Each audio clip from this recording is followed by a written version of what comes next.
Good morning everyone. This is Rita Yadav from Center Public Academy, Sahdwara, Azam.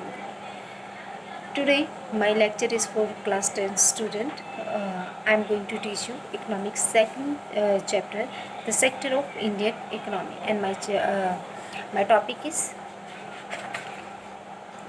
sector of economic activities. As you all know that there are many kinds of activities are taken in our side या and neighbourhood. हम सब जानते हैं कि बहुत सारी ऐसी activities होती हैं जो क्या होती हैं कि हमारे आस पड़ोस में या फिर हमारे सामने ने बहुत सारी ऐसी जो एक्टिविटीज़ होती हैं वो यहाँ पे क्या होती है घटित होती हैं। लेकिन ये क्या है, जैसे कि कुछ एक्टिविटीज़ क्या हैं, जैसे कि प्रोडक्शन गुड जो होता है उत्पादक करना, और कुछ होती हैं उन्हीं उत्पादक की गई वस्तुओं को क्या करना, बाकी समाज के लोगों तक उसे पहुंचाने का काम करना। तो इसे हम यहाँ पे किसके नाम से जानते हैं, इन चीज़ों को हम एक्टिविटी के नाम से जानते हैं। ठीक है, लेकिन अगर बात की जाती है ये एक्टिविटीज़ की, तो उन एक्टिविटीज़ को हम यहाँ पे क्लासिफाइड कैसे करेंगे। उन्हें एक्टिविटी को हम क्लासिफाई करने के लिए हम कुछ इंपॉर्टेंट क्रिटिसिजम्स का यहाँ पे यूज़ करते हैं, जिसे सेक्टर के नाम से भी जाना जाता है। इवन जब मैं आपसे बात कर रही हूँ ना, तो इस समय भी कहीं ना कहीं कोई ना कोई एक्टिविटी ज़रूर वहाँ पे घटित हो रही होगी। आप समझ रहे हो ना। तो एक्टिविटी क्या है, activity her minute even a second वो होने वाली जो घटनाएं होती हैं उन्हें ही हम यहाँ पर एक्टिविटी के तौर पे देखते हैं। अगर मैं एक एग्जांपल के तौर पे आपको समझाना चाहूँ तो क्या है, there are many activities that are undertaken by directly using the natural resources. यहाँ पे बहुत सारी ऐसी एक्टिविटीज़ होती हैं जो कि डायरेक्टली नेचुरल रिसोर्सेज हमारे यहाँ पे क्या होगी, रेन, सनलाइट, लैंड, वाटर, इन सब का इस्तेमाल करके बहुत सारी जो एक्टिविटीज़ हैं उनको यहाँ पर किया जाता है। फॉर एग्जांपल के तौर पे अगर मैं कपास की खेती की बात करती हूँ, तो कपास की खेती का अगर देखा जाए तो एक फसली खेती है। जो इसके अकॉर्डिंग अगर मैं यहाँ पे देखती हूँ तो होता क्या है कि इसके लिए है हमें पूर्ण रूप से जो नेचुरल हमारे जो रिसोर्सेज हैं उसके ऊपर यहाँ पे क्या रहना पड़ता है, डिपेंडेंट रहना पड़ता है। लेकिन फिर भी हम उस पर पूर्णतः डिपेंडेंट, जैसे सूर्य का प्रकाश हो गया, रेन हो गया, विंड हो गया, तो ये सब चीज़ें होती हैं जो कपास की खेती के लिए काफ़ी हद तक आवश्यक होती है। इसी तरीके से अगर मैं आपको एक डेयरी का एग्जांपल दूँ, तो डेयरी के एग्जांपल के लिए हमें यहाँ पे क्या देखना रहता है कि मेनली जो इसका जो बायोलॉजिकल प्रोसेस होता है एनिमल्स का, या उसकी एबिलिटी जो होती है फोडर्स की, उसको हम यहाँ पे ध्यान में रखना काफ़ी हद तक क्या होता है, आवश्यक होता है। The product here milk also is the natural product, और जो दूध हमें उनसे प्राप्त होता है वो भी एक क्या है, नेचुरल प्रोडक्ट के तौर पे ही उसे जाना जाता है। Similarly, minerals and auras are also natural product. When we produce a good by exploiting natural resources, it is an activity of the primary sector. इसमें क्या होता है कि जब हम प्रोडक्शन का एज इट इज़ ही उसके नेचुरल रूप में उसका इस्तेमाल करते, बिना उसमें कोई फेरबदल किए, बिना कोई बदलाव किए, तो उस चीज़ को हम क्या कहते हैं, नेचुरल रिसोर्सेज के तौर पे जानते हैं। जैसे यहाँ पे आयरन ओराज होते हैं, जिस तरह से वो कच्चे माल के तौर पे जब हमें प्राप्त होता है और उसका इस्तेमाल हम उसी कच्चे माल के तहत ही करते हैं, तो ऐसी कंडीशन को हम वहाँ पे किसके नाम से जानते हैं, नेचुरल रिसोर्सेज के नाम से जानते हैं। और जितने भी जो नेचुरल रिसोर्सेज होते हैं उनका सेक्टर यहाँ पे डिवाइड किया गया, वो किस सेक्टर के अंतर्गत आते हैं, प्राइमरी सेक्टर के अंतर्गत आते हैं। किसके अंतर्गत आते हैं बेटा, प्राइमरी सेक्टर्स के अंतर्गत उसे रखा जाता है। Why primary, this is because it forms the base of all others product that we subsequently make. इसे प्राइमरी सेक्टर के अंदर ही क्यों रखा गया है, क्यों, क्योंकि हम उसके उत्पादकों का इस्तेमाल एज इट इज़ उसी अवस्था में करते हैं जिस अवस्था में वो हमें नेचुरल रूप में प्राप्त होते हैं।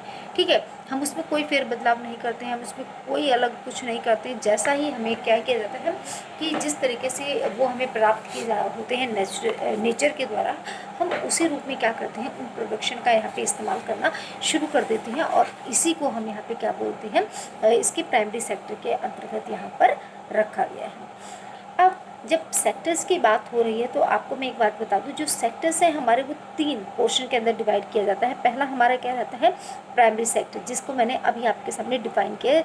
जैसे कि हमारे जो नेचुरल रिसोर्सेज का इस्तेमाल किया जाता है उसके एज इट इज़ उसी रूप में, उसको हमने यहाँ पे प्राइमरी सेक्टर के रूप में रखा। लेकिन अब बात आती है यहाँ पर अनदर जो हमारे सेक्टर है, तो अनदर सेक्टर जो हमारे आते हैं वो आते हैं आपका सेकेंडरी सेक्टर एंड जो आपका लास्ट आता है उसे हम ट्रिनिटी सेक्टर के रूप में जानते हैं। What is secondary sector? Secondary sector क्या होता है? आपको प्राइमरी सेक्टर पता चल गया, लेकिन अभी सेकेंडरी सेक्टर क्या होता है? Secondary sectors covers activities in which natural products are changed into the other form through the way of manufacturing. Secondary sector वो सेक्टर्स होते हैं जहाँ पर जो हमारे नेचुरल प्रोडक्ट होते हैं उसके अंदर क्या किया जाता है, उसको उसके वास्तविक जो नेचुरल जो उसका रूप होता है उससे चेंज करके उसको मैन्युफैक्चर करके उसको अन्य रूप में वहाँ पे तब्दील किया जाता है। उस चीज़ को हम यहाँ पे क्या कहते हैं? सेकेंडरी सेक्टर के रूप में उसे हम जानते हैं। ठीक है बेटा। उसके बाद the production is not produced by the natural but has to be made and therefore some process manufacturing is एस्टेंटेड।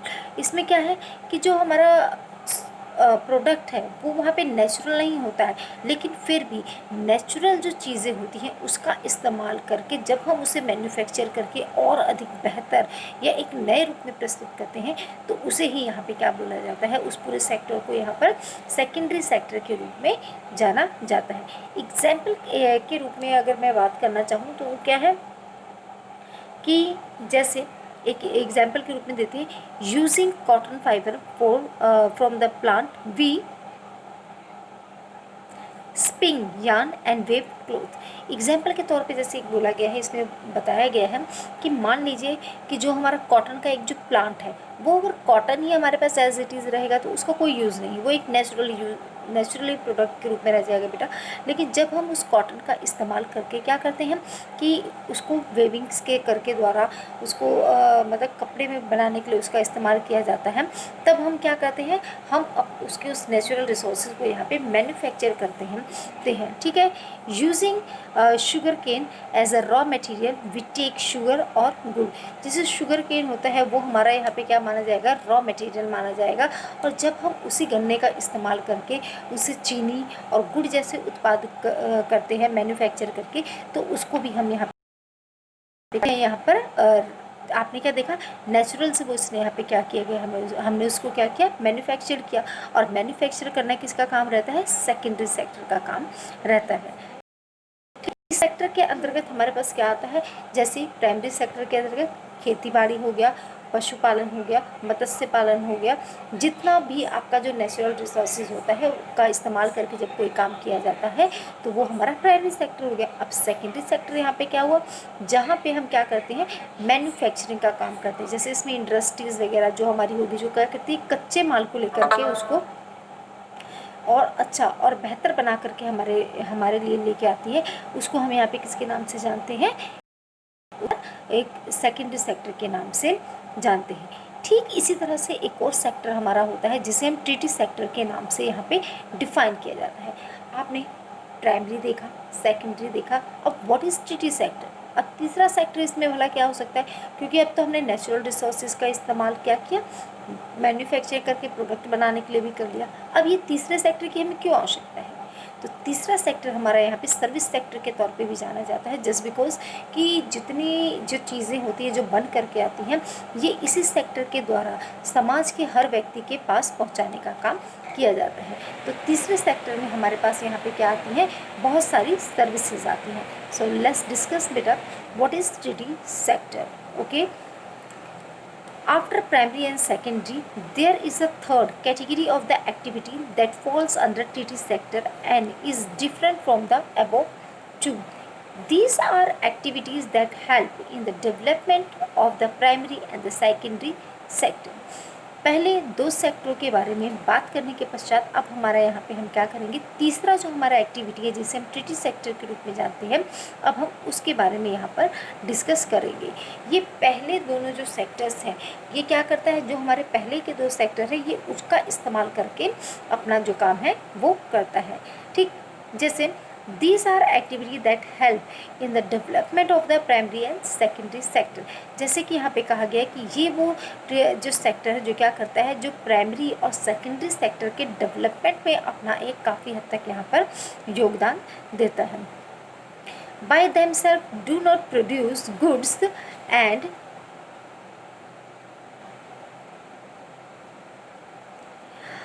ये सेक्टर क्या करता है, ये अपने आप गुड्स को कोई प्रोड्यूस यहाँ पर नहीं करता है, लेकिन ये क्या करता है कि ये उसे आगे प्रोसेस में लेके जाता है, सपोर्ट करता है किसके लिए कि ताकि वहाँ पे उसको आगे लोगों तक पहुँचाया जा सके।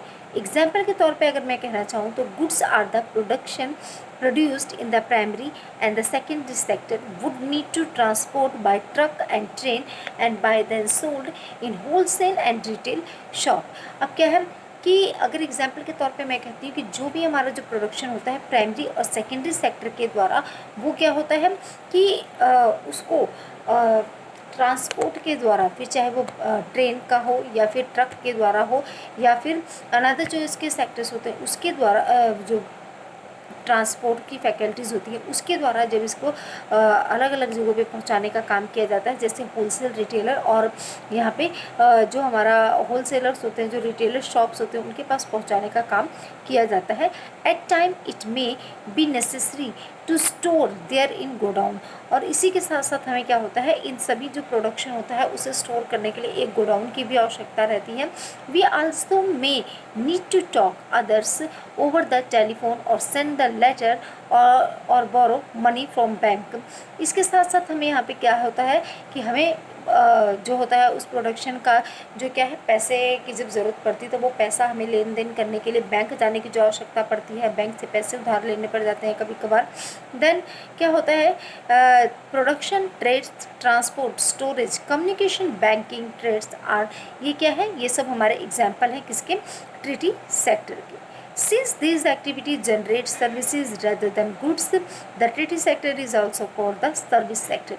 क्योंकि ट्रीटी सेक्टर में सबसे ज़्यादा यहाँ पे क्या होता है, सर्विसेज को क्या किया जाता है बेटा, सर्विसेज वाला काम किया जाता है, जैसे ट्रांसपोर्ट से लेकर के बैंकिंग हो गया, डॉक्टर्स वगैरह हो गए, तो ये सब क्या करते हैं, ये सब अपनी सर्विसेज को हमें प्रदान करते हैं। तो इसमें क्या होता है, सर्विसेज बहुत ही ज़्यादा होने की वजह से इसे हम किस सेक्टर के नाम से जानते हैं, इसे हम यहाँ पर ट्रीटी सेक्टर के नाम से सर्विस सेक्टर के नाम से भी जाना जा सकता है। Service sector also include some external services that may not directly help in the production of the good. Service sector वो होता है जो क्या करता है, किसी भी तरह के प्रोडक्शन में डायरेक्टली वो अपना वहाँ पे पार्टिसिपेशन नहीं देता है, बल्कि वो क्या करता है, उन जितना भी जो प्रोडक्शन होता है उस प्रोडक्शन को बाकी लोगों तक पहुँचाने का जो काम है, वो जो अपनी सेवाएँ देता है, उसे ही इसके अंतर्गत यहाँ पर रखा जाता है। जैसे those who provide the personal services such as the washerman, barbers, cobblers, lawyer and the people do not administrative and accounting works in recent time certain new services based on the information technology as internet cafe।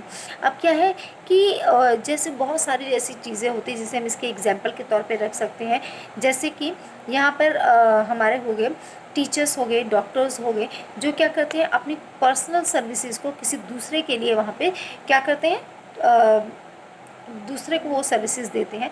जैसे जो fisherman हो गया, washerman हो गया, जो barbers हो गए, cobbler's हो गए, लॉयर्स हो गए, ये क्या करते हैं, ये अपनी सेवाओं को दूसरों तक पहुंचाने का काम करते हैं और उसके साथ साथ इसे क्या करते हैं, इंफॉर्मेशन टेक्नोलॉजी हो गया, हमारा इंटरनेट हो गया, ये भी क्या करता है, ये भी अपनी सेवाओं को दूसरे व्यक्तियों तक पहुँचाने का काम करते हैं।